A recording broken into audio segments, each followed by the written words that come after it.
देखिए, अगर आप दिल्ली आकर यूपीएससी की तैयारी करने के बारे में सोच रहे हैं तो ये वीडियो आपके लिए हेल्पफुल सिद्ध हो सकता है।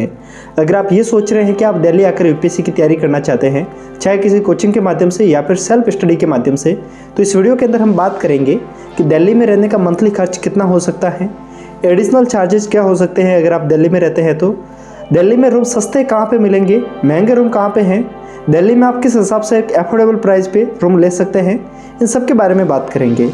हेलो एवरीवन, नमस्ते India and wonderful welcome to civil aspirant. I hope आप सब लोग काफ़ी बेहतरीन होंगे। My name is Mukesh Pukhraj and चलते हैं वीडियो को कंटिन्यू करते हैं। फर्स्ट ऑफ ऑल, आप में से बहुत से एस्पिरेंट मुझे पूछते रहते हैं क्या दिल्ली आना ज़रूरी है।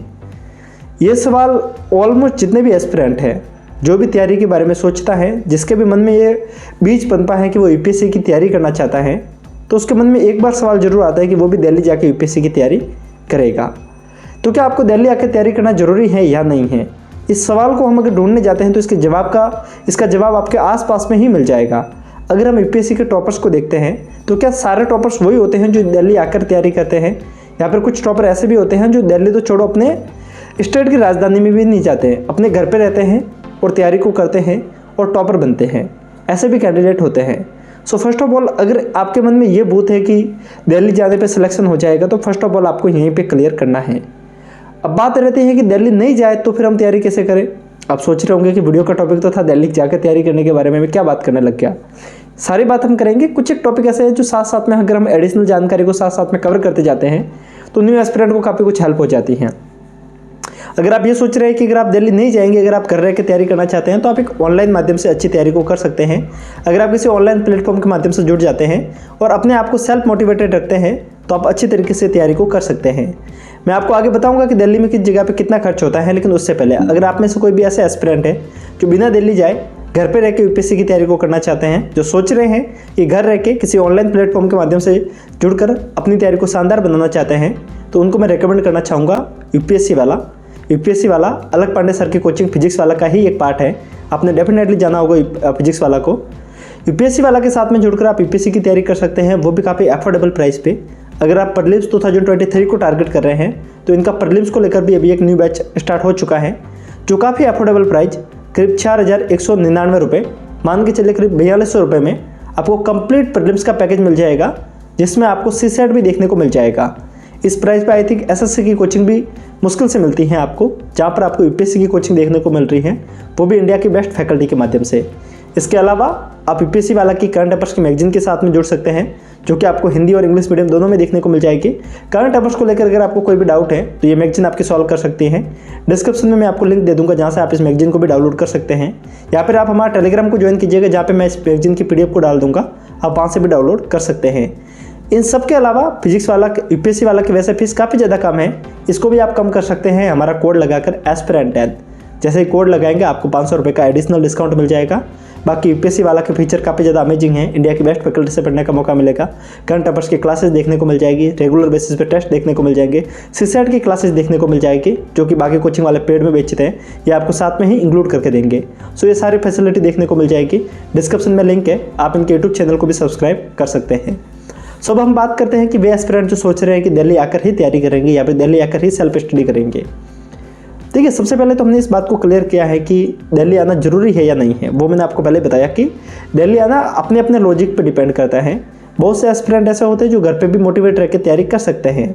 कुछ एस्पिरेंट ऐसे होते हैं जो कि घर पे मोटिवेट नहीं रह सकते, उनको लगता है कि उनको किसी बाहर जाना है, तो काफ़ी एक मन में बाधा रहती है कि हम किस जगह पर जाए, राजधानी में जाए, अपने स्टेट की कैपिटल में जाए, या फिर दिल्ली जाए। दोस्तों, अगर आप दिल्ली आते हैं तो मंथली खर्च कितना होता है, सबसे पहले हम इसके ऊपर बात करते हैं। देखिए, दिल्ली में 2 एरिया होते हैं। एक एरिया वो होता है जहाँ पे स्टूडेंट रहते हैं, जो कोचिंग के आसपास में होता है।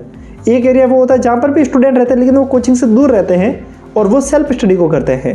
दोस्तों, अगर आप कोचिंग के आसपास में लेंगे, मैं आपको एरिया के नाम के माध्यम से बताऊँगा ताकि आप ईजिली समझ में आएगा।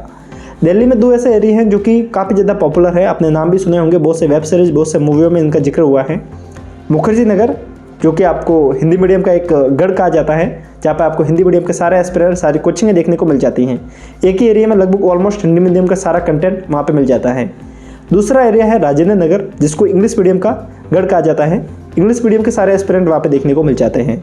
अगर आप इन 2 एरियो के आसपास में रहते हैं, अगर आप राजेंद्र नगर, करोल बाग इस एरिया में रहते हैं, अगर आप मुखर्जी नगर, नेहरू विहार इस एरिया में रहते हैं, दोस्तों मान के चलिए आपका खर्च काफ़ी ज़्यादा हाई हो जाएगा। Rajendra Nagar as compare to Mukherjee Nagar काफ़ी ज़्यादा महंगा है। फर्स्ट ऑफ ऑल एक तो एरिया छोटा है, सेकंड थिंग इंग्लिश मीडियम का एरिया है, तो एक ऑब्वियस सी बात है कि लोग सोचते हैं कि ज़्यादा पैसों वाले बच्चे होते हैं तो एक फैसिलिटी ज़्यादा रहती है यहाँ पे, तो रूम और ज़्यादा महंगे हो जाते हैं। अप्रोक्सीमेट में अगर आपको बात करूँ सबसे सस्ता से सस्ता रूम जिसके अंदर कोई ज़्यादा फैसिलिटी देखने को नहीं मिल जाएगी, छोटा सा बाथरूम जितना रूम मिलेगा, आप मजाक में लीजिएगा बट सीरियस सी बात यही है कि बड़ा रूम नहीं मिलता है, छोटा रूम मिलता है। तो छोटे रूम की भी प्राइस अप्रोक्सीमेट आपको 8 से 9 हज़ार देखने को मिल जाती है अगर आप बार्गेनिंग वगैरह करते हैं तो। अदरवाइज ये रूम आपको 10 से 12 हज़ार में मिल जाता है। इसके अलावा अगर आप फैसिलिटी के साथ में रहते हैं तो ये 12 से 15 से, ये डिपेंड करता है कि आप कितना दूर और कितना पास में कोचिंग के हैं। अगर आप ये मुखर्जी नगर के आसपास में जाते हैं तो यही रूम आपको करीब जो मैंने आपको 8 से 9 हज़ार बताया राजेंद्र नगर में, वही आपको वहाँ पे 6 से 7 हज़ार के आसपास मिल जाता है। अब बात रहती है कि इस फीस को कम कैसे कर सकते हैं। अगर आप इस फीस को कम करना चाहते हैं तो सबसे बढ़िया ऑप्शन होता है वो होता है शेयरिंग में रहिए। आप एक दूसरे के साथ में रह सकते हैं, 2-3 जने मिलकर रूम ले सकते हैं। अगर आप 2-3 जने मिलकर रहते हैं तो वही रूम आपको मान के चलिए 20 से 15 से 20 हज़ार में मिल जाता है। 15 से 20 हज़ार में 3 जने रहते हैं तो आपके पर स्टूडेंट पर हेड 5 हज़ार रुपये में रूम मिल जाता है। कुछ जगह पे सस्ते रूम भी मिलते हैं। मेरे काफ़ी दोस्त जो 10 से 12 हज़ार में भी 2-3 लोग रहते हैं तो उनको उस हिसाब से पड़ जाता है, पर वो डिपेंड करता है कि आप किस एरिया में रहते हैं। इसके अलावा दिल्ली में एडिशनल चार्जेस क्या होते हैं, खाने के चार्जेस काफ़ी ज़्यादा हो जाते हैं। अप्रोक्सीमेट अगर आप अच्छा खाना खा लेते हैं, मतलब ठीक खाना भी पैक कराओ, तो आप मान के चलिए करीब 3 हज़ार रुपये का खर्च हो जाता है। सो ये एडिशनल चार्ज रहता है। तो अगर हम राजेंद्र नगर या फिर मुखर्जी नगर कहीं पे भी तुलना करें तो 10 से 12 हज़ार तो मिनिमम है जो कि आपको करना ही है पे खाने और रहने के ऊपर। इसके अलावा जो यहाँ वहाँ पे रहते हैं दिल्ली में रहते हैं तो एडिशनल चार्जेज होते हैं। कई बार क्या होता है कि खाना जो मिलता है हमको सुबह और शाम 2 टाइम मिलता है, तो दिन में बीच में भूख लग जाती हैं तो एडिशनल खर्च वहाँ के हो जाते हैं। तो मान के चलिए 1-2 हज़ार एक्स्ट्रा वो हो जाते हैं, और बुक्स के भी मान के चलिए 1000 से 2000 रुपये एक्स्ट्रा हो ही जाते हैं साथ में। तो अप्रोक्सीमेट मंथली आपके 15 से 16 हज़ार पड़ सकता है अगर आप मुखर्जी नगर राजेंद्र नगर के आसपास में रहते हैं तो। इस खर्च को आप अपने एंड से कम कर सकते हैं। जैसे कि मैंने आपको बीच में बताया, आप शेयरिंग में रह सकते हैं। अगर आप खाना खुद बनाते हैं तो आपका खर्चा और ज़्यादा कम हो जाता है। अगर खुद खाना बनाते हैं, 3 लोग साथ में मिलकर रह रहे हैं, लेकिन स्टूडेंट लाइफ में खुद खाना बनाना कुछ लोग मैनेज कर पाते हैं, कुछ लोग नहीं कर पाते हैं, तो ये अपने स्तर पर डिपेंड करता है। ये वो सारी बात रही कि खर्चा कितना हो सकता है। अब हम बात करते हैं इस खर्चे को कम कैसे कर सकते हैं। देखिए दोस्तों, उससे पहले मैं बात करना चाहूँगा, अगर आप दिल्ली अभी तक आए नहीं हैं, अगर आपने दिल्ली अभी तक विजिट नहीं किया है तो पूरी संभावना है कि आप ठगे जाएंगे। इसकी पूरी संभावना रहती है दिल्ली में, क्योंकि दिल्ली जितना सुहाना लगता है सुनने में उतना सुहाना है नहीं। मैं आपको डरा नहीं रहा हूँ, नहीं मैं कि दिल्ली के खिलाफ किसी को भड़काने की कोशिश कर रहा हूँ, लेकिन ऑब्वियस सी बात है हर जगह पे मार्केट होता है और मार्केट में हर व्यक्ति अपने अपने सामान को बेचने की कोशिश करता है, जो कि नॉर्मल सी प्रिंसिपल है। हर व्यक्ति इसी प्रिंसिपल के ऊपर फॉलो चलता है। देखिए, अगर आप जैसे दिल्ली आएंगे तो यहाँ पर आपको बहुत सारे ब्रोकर्स देखने को मिलते हैं। ब्रोकर्स वो होते हैं, जैसे आप आएंगे तो आपको पकड़ के लेके जाएंगे। जैसे आप ट्रेन से उतरोगे तो आपको रिक्शा वाला पकड़ के लेके जाएगा। रिक्शा वाला से जैसे आप राजेंद्र नगर मुखर्जी नगर में उतरोगे, आपके पास में बैग देखेंगे तो ब्रोकर्स आएंगे, वो आपको खींच के लेके जाएंगे। आइए सर, हम आपको रूम दिखाते हैं। वो आपको रूम दिखा देंगे, आपको फैसिलिटी के हिसाब से आपको बेहतरीन रूम दिखा देंगे, लेकिन पर रूम दिखाने के जितना रूम का रेंट होगा उसके 21 दिन का किराया वो ले लेंगे। चलो एग्जाम्पल से समझते हैं। मानो एक रूम का किराया है 10, मतलब आप मान के चले 10 हज़ार रुपये उसका किराया है, तो 10 हज़ार नहीं करते, अपन 9 हज़ार लेते ताकि अपन कोना बक्से से बैठेगा, ठीक है। तो अगर मान के चलिए कि 9 हज़ार रुपये किसी रूम का किराया है तो वो आपका 21 दिन का किराया वो आपसे ले लेंगे। करीब आप मान के चलिए ये होंगे करीब 6300 रुपये के आसपास, मतलब 6300 रुपये वो सिर्फ आपको रूम दिखाने का ले लेगा। 21 दिन का किराया सिर्फ आपको रूम शो करने का। इससे बेटर आप क्या कीजिए, दिल्ली आइए, अपने स्तर पर थोड़ा बहुत ढूंढिए, या फिर जो ब्रोकर्स वगैरह रूम दिखाए ना तो उसके साथ में जाइए, रूम को देख लीजिए मत, और अपने स्तर पे थोड़ा बहुत हैंडल कीजिए। बाकी ब्रोकर से जब बात करें तो वो आपको 21 दिन का किराया मांगे तो आप थोड़ा बहुत कम करवा सकते हैं, कह सकते हैं कि मैं आपको 15 दिन का ही दूंगा, अगर आपको चाहिए तो ठीक, अदरवाइज नहीं। दोस्तों, इस हिसाब से बार्गेनिंग करके आप अपने खर्च को बचा सकते हैं। बाकी अगर आपका कोई फ्रेंड सर्कल है तो आप उसके माध्यम से भी देख सकते हैं। इसके अलावा आप पीजी में भी रह सकते हैं। पीजी में खर्च थोड़ा कम हो जाता है। कारण यह रहता है कि रूम में क्या होता है कि आप खुद के लिए सेपरेट रूम लेते हैं तो उसमें खर्च ऑब्वियस सी बात है ज़्यादा होगा। पीजी में आपको शेयरिंग में रूम मिलते हैं, और अगर आप पीजी में आप अकेले रहते हैं तो एज कम्पेयर टू रूम काफ़ी छोटा रूम होता है पीजी में, ठीक है। तो उस हिसाब से थोड़ा खर्च पीजी में भी कम हो जाता है। सो ये अपने एंड पे डिपेंड करता है कि आप किस हिसाब से रहना चाहते हैं। मैंने आपको एक अप्रोक्सीमेट खर्चा बता दिया। अब हम बात करते हैं कि सस्ते रूम कहाँ पर मिलेंगे। अगर आप राजेंद्र नगर इंग्लिश मीडियम वाले बैकग्राउंड में रहते हैं तो वहाँ से थोड़ा सा दूर एक पटेल नगर है जहाँ पे बहुत सारे स्टूडेंट रहते हैं। ये एरिया भी बहुत ज़्यादा पॉपुलर है। अगर आप कोचिंग करते हैं तो भी ज़्यादा दिक्कत नहीं होगी, क्योंकि वहाँ पे मेट्रो स्टेशन पास में ही है।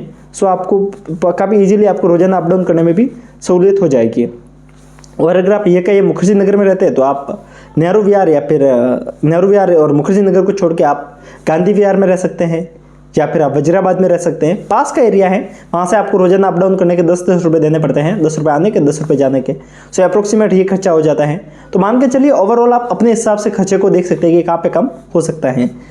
देखिए, जिन स्टूडेंट के घर की स्थिति अच्छी है, जिनके घर में अच्छे खासे पैसे हैं, उनको ये सब कुछ अपने मन में विचार लाने की भी जरूरत नहीं पड़ती, क्योंकि उनके पास में सीधी सी बात है, दिल्ली जाना है, ब्रोकर्स को पैसे देने हैं, रूम देखना है और पढ़ना है। लेकिन जिनकी आर्थिक स्थिति सही नहीं होती है, उनको ये सब कुछ सोचना पड़ता है। और मैं इसके बारे में समझता हूँ कि कितना मुश्किल होता है आर्थिक व्यवस्था को कंट्रोल करके अपनी पढ़ाई को कंटिन्यू करना। सो ये सब कुछ अपनी अपनी समस्या हैं, अपने अपने सॉल्यूशन हैं। अगर आप इन सब के साथ में जुड़कर अपनी तैयारी को शानदार बनाते हैं तो ज़रूर कहीं ना कहीं मंजिल आपका रास्ता देखती हैं और आपके घर तक आती हैं। सो ये वो सब कुछ बातें हैं जिनके माध्यम से आप अपने खर्च को बचा सकते हैं, साथ साथ में अपनी तैयारी को और भी ज़्यादा सहूलियत के माध्यम से अपनी तैयारी को और ज़्यादा बेहतरीन बना सकते हैं। मैंने आपको एक ऑनलाइन माध्यम भी बताया, आप ऑनलाइन माध्यम से जुड़कर भी अपनी तैयारी को शानदार बना सकते हैं। ऐसा कोई ज़रूरी नहीं है कि दिल्ली आइए और अपनी तैयारी को शानदार बनाइए। बात रहती है दिल्ली सेफ़ है या नहीं है। दिल्ली वैसा सेफ़ है, अगर हम स्टूडेंट एरिया की बात करते हैं तो काफ़ी सेफ़ है। वैसे दिल्ली की स्थिति तो आपसे कोई अभिज्ञ नहीं है, आप न्यूज़ के माध्यम से जानते होंगे। लेकिन वैसे देखिए, अगर स्टूडेंट एरिया को देखें तो मेरा पर्सनल मानना है मुखर्जी नगर और राजेंद्र नगर अपने स्तर पे काफ़ी ज़्यादा सेफ़ है। वहाँ पे आपको एनी टाइम, अगर आप नाइट के टाइम में भी विजिट करते हैं तो आपको आसपास में पुलिस की PCR वैन आपको देखने को मिल जाती हैं। आपको कहीं ना कहीं थोड़ी सी डिस्टेंस पे भी पुलिस आपको पेट्रोलिंग करती हुई नज़र आ जाती हैं। सो ये वो सारी बातें थी दिल्ली के बारे में। मैंने कोशिश की आपको यहाँ तक, आपके घर तक दिल्ली को पहुँचाने की। अब आपकी बात रहती है कि आपको दिल्ली आना है या नहीं आना। वो सारी जानकारी जिसके माध्यम से आपको हेल्प हो सकती थी। नीचे मैं अपने इंस्टाग्राम अकाउंट का लिंक दे दूंगा, आप वहाँ से मुझे जुड़ सकते हैं, मेरे साथ में आप वहाँ से कनेक्ट हो सकते हैं। पर्सनल डाउट आप मुझे पूछ सकते हैं। बस प्लीज़ आप मुझे ये मत पूछिएगा कि मेरे लिए रूम ढूंढ दीजिए, क्योंकि मेरे पास में इतना टाइम नहीं है। बाकी आप अपने अपने स्तर पे देख सकते हैं। इसके अलावा अगर आपको किसी टॉपर्स के नोट्स की ज़रूरत है, अगर आपको टॉपर्स के ब्लॉग की ज़रूरत है, अगर आपको कोचिंग के नोट्स की ज़रूरत है, तो नीचे हमारा टेलीग्राम ग्रुप की लिंक मिलेगी, उसको भी आप ज्वाइन कर सकते हैं। दिल्ली से अगर आपको कोई बुक्स वगैरह मंगवानी है, अगर आप घर रह के तैयारी करना चाहते हैं, दिल्ली से आप डायरेक्ट बुक्स को मंगवाना चाहते हैं, तो डिस्क्रिप्शन को विजिट कर सकते हैं, जहाँ पे आपको बुक्स वाले के नंबर मिल जाएंगे, आप वहाँ से भी बाय कर सकते हैं। ये वो सारी जानकारी हैं जो कि आपको इस चैनल पे आपको अवेलेबल करवाई जाती हैं। और ऐसे ही बेहतरीन कंटेंट के लिए चैनल को सब्सक्राइब कर सकते हैं।